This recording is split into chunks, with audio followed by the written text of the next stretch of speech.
Okay, so what about honesty? What would it be for you, just among your friends, to change the degree of honesty? What if you're just honest all the time with everyone that you know, the people that you already know, and you weren't too worried about being tactful or diplomatic? You just said whatever you thought, like a kid, like a child. What do you think it would do to your relationships? What would be different if you were radically honest? There's a story of a woman who interviewed for a job, and her potential boss asked her a question in the interview. What do you consider to be your worst fault? And she said, honesty. And he said, I don't think honesty is a fault. And she said, I don't give a fuck what you think.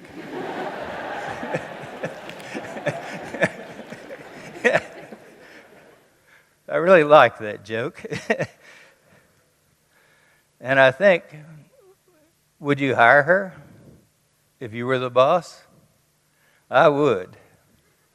I would want someone that I could depend on not to cater to me, that I could rely on to handle things and to be honest.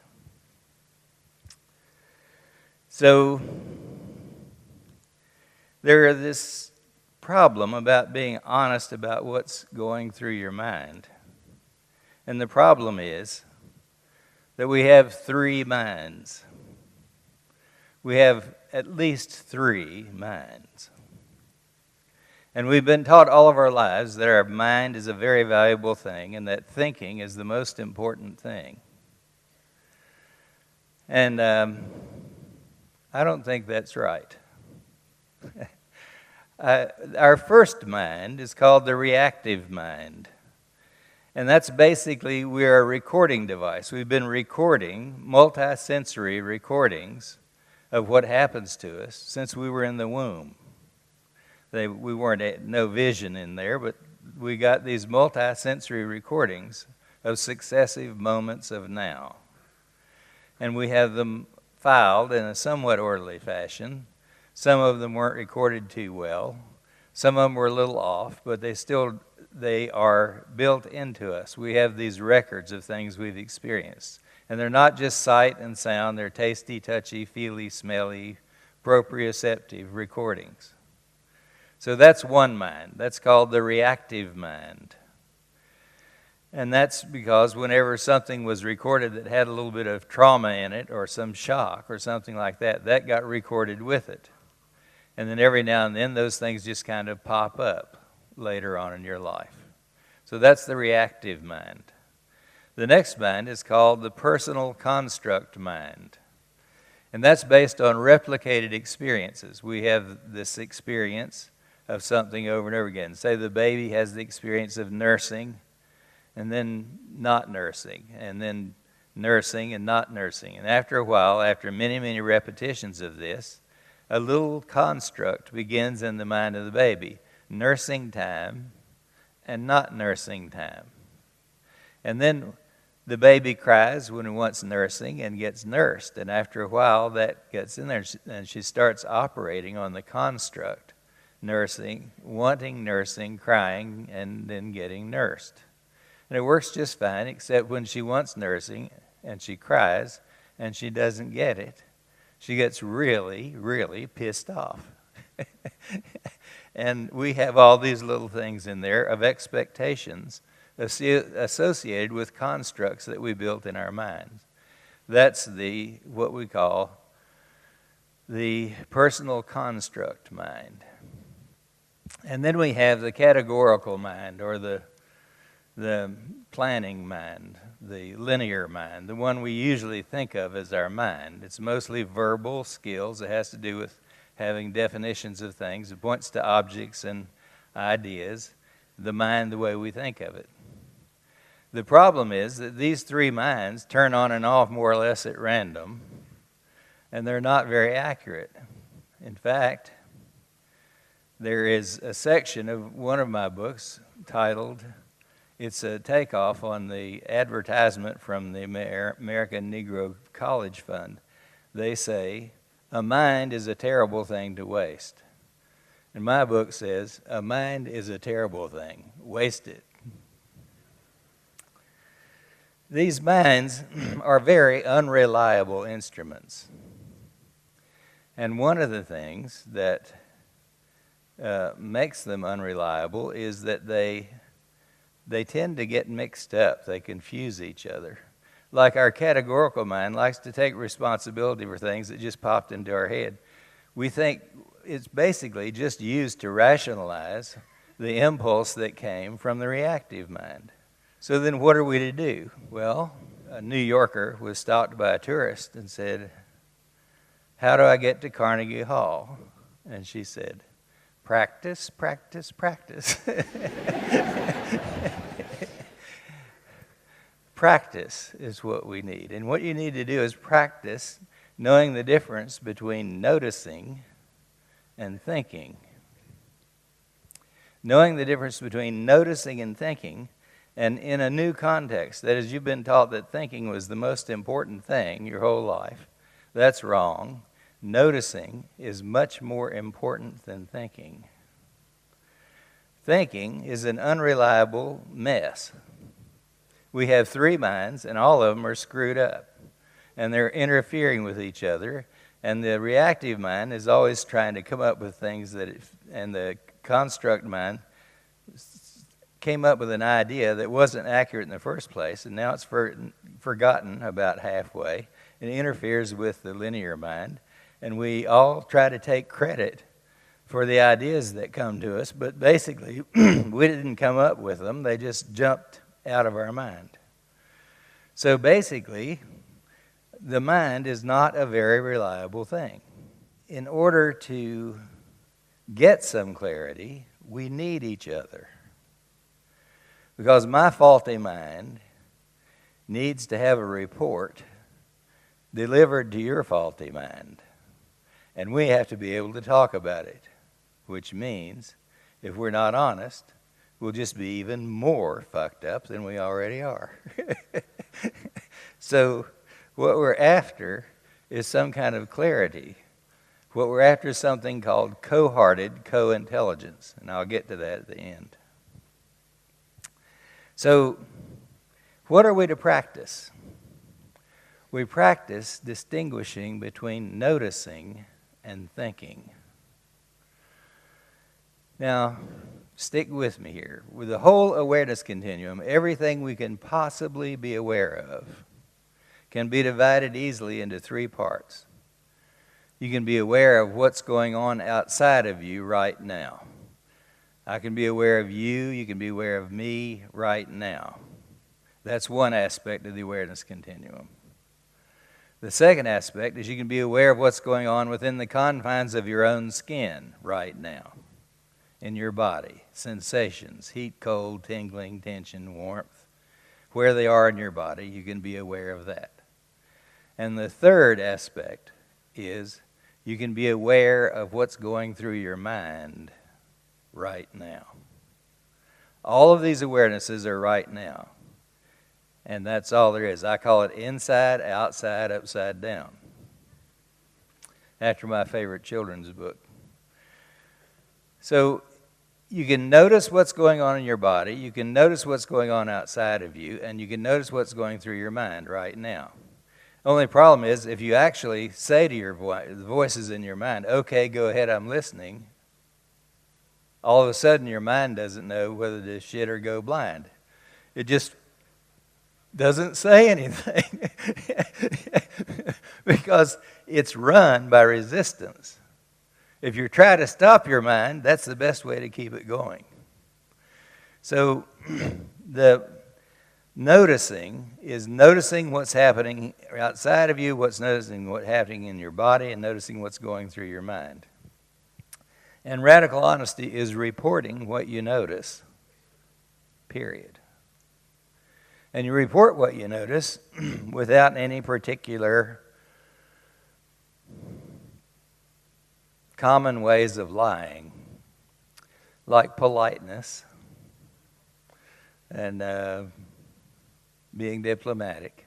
Diplomacy works just the way the world is completely fucked up, and it's by diplomacy. Now, usually we talk about either we go to war or you use diplomacy. That's not true. Diplomacy is what causes war. So what we're after is to get the value of paying attention. So if you're going to report to another person what you notice in your minds, you have to report everything in all three minds.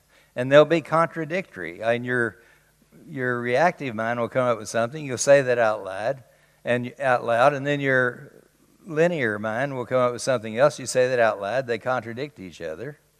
And then your personal construct mind says something else, and people think, what, are you crazy? All these things are going through your mind? Yes, and so are you. So we crazy people have to figure out a way to do a better guess at what's going on. But if you're lying, nobody gets the chance to intervene for you, and you don't get a chance to intervene for anyone else. So what is the value of honesty? You see, life is trouble, period. If you have three minds, you got trouble. If you tell a lie, you'll get in trouble. If you tell the truth, you'll get in trouble. So lying gets you in trouble, and telling the truth gets you in trouble. And the question arises, which is the best kind of trouble? And the best kind of trouble is the trouble that's caused whenever you speak the truth, even if it upsets somebody or hurts their feelings or offends them. I recommend that you offend people, and I recommend that you hurt people's feelings. And I recommend that you stick with them until they get over it. It only takes about 90 seconds or so. So, thank you.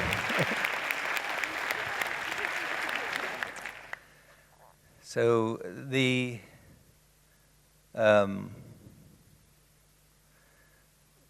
noticing that you do has to be in a certain order. We like for you to notice what's going on outside of you first. Use your eyes and ears and your sense of balance and your relationship to gravity, and notice what's going on in the world first. And then report that to whoever's around. And then secondly, notice what's going on within the confines of your own skin. I notice there's sort of tension in my stomach, and a little tension on the right-hand shoulder over here, and a little movement here. You report that. And only after you've reported those two, then you start reporting what's going through your minds. Now, the best way to get in touch with what's going through your mind is to start from the right place. And the right place is not in your mind. You never want to begin any new project by thinking. In fact, you want to be grounded in your experience, which means the awareness continuum. I ran this 8-day-long workshop for about 20 years, 3 or 4 or 5 times a year. It was 8 days long. It was about 16 people each time. And we spent 12 or 14 hours a day trying to get what a year of psychotherapy would do condensed down into 1 week. And about 10 years into it, we discovered this amazing discovery. We discovered a chant that puts you on the road to enlightenment. And in fact, you're enlightened within 3 minutes. Now, I usually charge a whole lot of money for this, but I'm going to give it to you guys for free. This is the chant that will lead without fail to enlightenment within 3 minutes. Da, da, da. And if you slobber, you can get there in 2 minutes. If you slobber, You just get dumber than a stick, dumber than a box of hammers. You just go, That's the way you start if you want to get enlightened. You don't get enlightened by being smart. Being smart is the most biggest block to enlightenment there is. All right? It's not by thinking. So, if you get grounded in your dumbness, what we call dumbfounded, if you get dumbfounded, there is a way you begin to notice the way you usually interrupt noticing, which is with your mind. And the reason for doing all this is this. When you experience an experience, it comes and goes. And when you resist experiencing an experience, it persists. And the major form of resisting your experience is by thinking. So if you're thinking, trying to think your way around things, what you first need to do is to stop thinking and feel your way through things.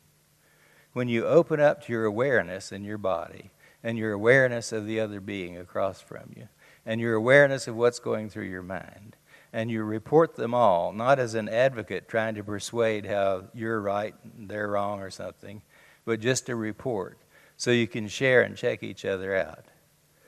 Then you tell the truth about what you're experiencing because it's vital information that both of us need in order for us to be able to make it in the world. And I believe that your personal happiness is critically related to this, is dependent on this. And I think that the survival of humankind is too. So I want you to get out there and start being radically honest. Thanks.